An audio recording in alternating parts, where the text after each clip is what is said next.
अंजनी सुताय विद्महे वायुपुत्राय धीमहि तन्नो हनुमत प्रचोदयाति। प्रिय वृषभ राशि के दर्शकों, आज हम उन ग्रहों के बारे में बात करने वाले हैं जो जीवन को बदल के रख देते हैं। आगे आने वाले दिसंबर 2024 तक वह ग्रह आपको क्या फल प्रदान करेंगे और अभी तक उन ग्रहों ने आपको क्या फल प्रदान किया, यानी कि अभी इस समय आपको अशुभ फल कौन से ग्रह दे रहे हैं, इस बात की विशेष चर्चा करेंगे इस प्रोग्राम में। नमस्कार, मैं ज्योतिष आचार्य शिवराज शास्त्री आप लोगों का हार्दिक स्वागत कर रहा हूं। बहुत ध्यान से इस प्रोग्राम को देखिएगा, इसकी बिल्कुल नहीं करिएगा। प्लीज चैनल को सब्सक्राइब अवश्य कर लेना। अगर आप कुंडली का विश्लेषण परामर्श करवाना चाहते हैं तो दिए गए नंबर पर आप संपर्क करें। चलिए समझने का प्रयास करते हैं। देखिए, आपकी कुंडली, आपके लग्नेश कौन है? आपके लग्नेश शुक्राचार्य जी हैं।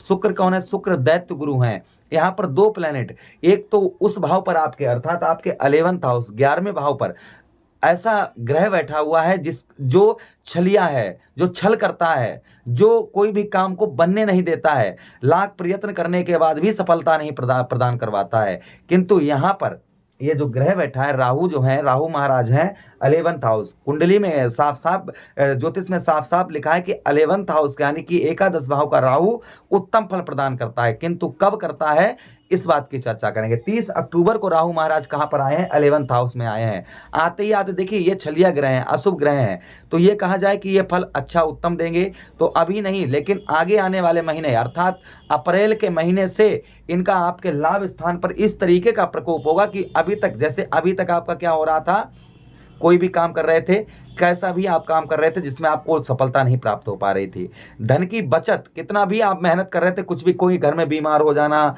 कोई परेशानी लग जाना, जिसमें आपका पैसा जो है वो कहीं ना कहीं खर्च होता चला जा रहा है, यानी कि कोई भी लाभ नहीं, क्योंकि लाभ स्थान पर राहु बैठे हैं।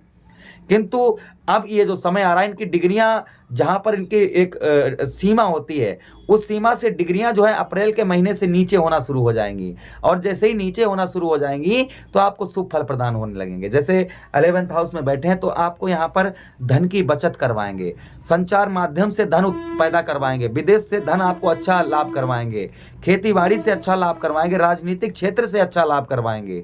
कहीं ना कहीं जो सफलता नहीं प्रदान हो रही, या आप गवर्नमेंट गवर्नमेंट सर्वेंट हैं अर्थात सरकारी नौकर हैं, या सरकारी नौकरी की तलाश कर रहे हैं, तो संभवतः ही यहाँ पर राहु का प्रकोप आपके लिए उत्तम होगा, अच्छा होगा।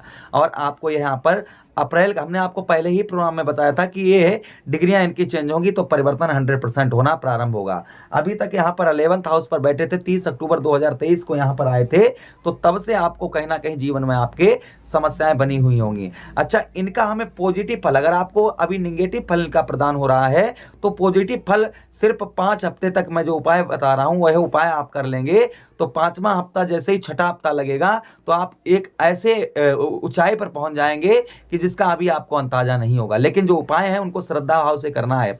उपाय नोटेट कर लीजिए, कॉपी पेन लेकर नोटेट कर लीजिएगा क्या उपाय करने हैं। तो सबसे प्रथम उपाय आपको करना है, देखिए 21 बेलपत्री लेनी है। राहु को कंट्रोल कौन कर सकता है? भगवान भूतनाथ, भगवान भोलेनाथ, यही राहु महाराज को कंट्रोल कर सकते हैं। तो सबसे पहले 21 बेलपत्री लेनी है, जिस पर आपको रोली से ओम नमः शिवाय लिखना है। ध्यान रखिए, रोली से लिखना है ओम नमः शिवाय 2100 बेलपत्रियों पर।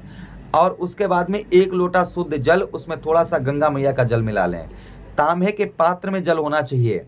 यह प्रातः काल आपको प्रातः बेला में करना है, यानी कि 6 से और 7 के बीच में यह उपाय करना है। प्रातः काल कौन से दिन? शनिवार के दिन और सोमवार के दिन, ये दोनों दिन करना है।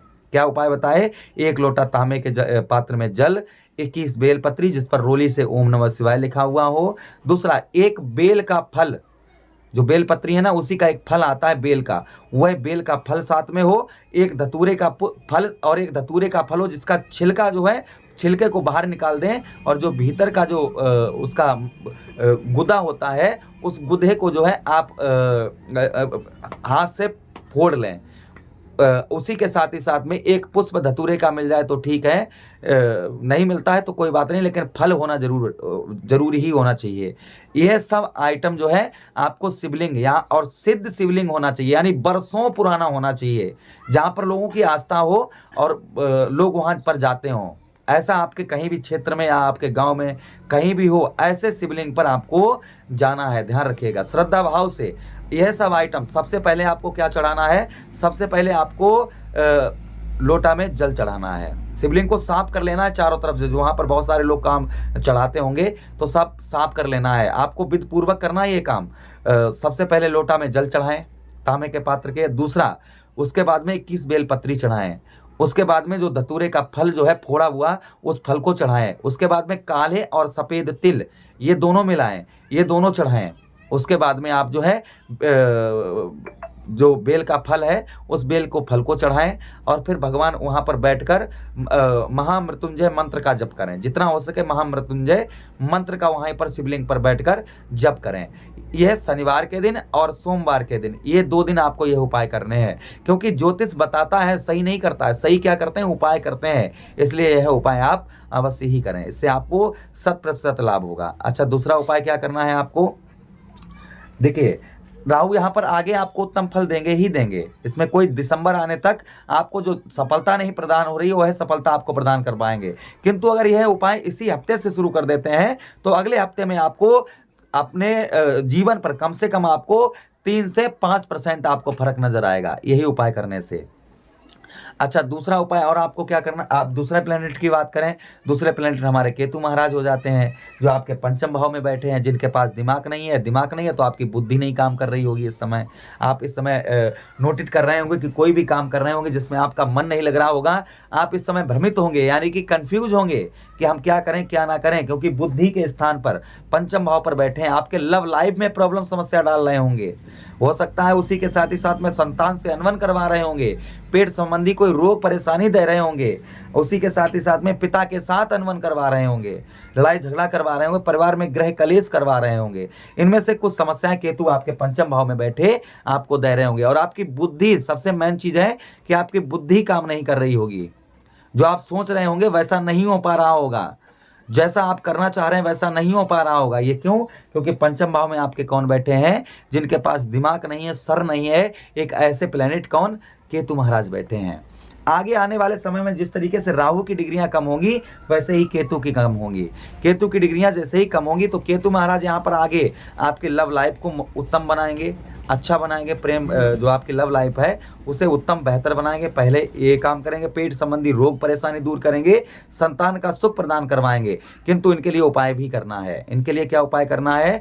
इनके लिए बुधवार के दिन, ध्यान दीजिएगा, बुधवार के दिन आपको जटा वाला नारियल, यह गणेश जी पर, कहीं सिद्ध मंदिर हो गणेश जी का तो वहीं पर आपको जो है ध्यान दीजिएगा, जटा वाला नारियल चढ़ाना है।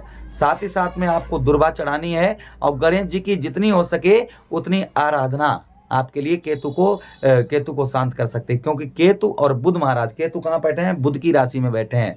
केतु और बुध ये दोनों ग्रह गजानन भगवान को मानते हैं, इसलिए आपको गजानन के उपाय ही आपको हर समस्या से निकाल सकते हैं। आगे आने वाले समय में केतु महाराज का उत्तम फल प्रदान होगा, अच्छा फल प्रदान होगा, किंतु आप उपाय अवश्य करते रहें।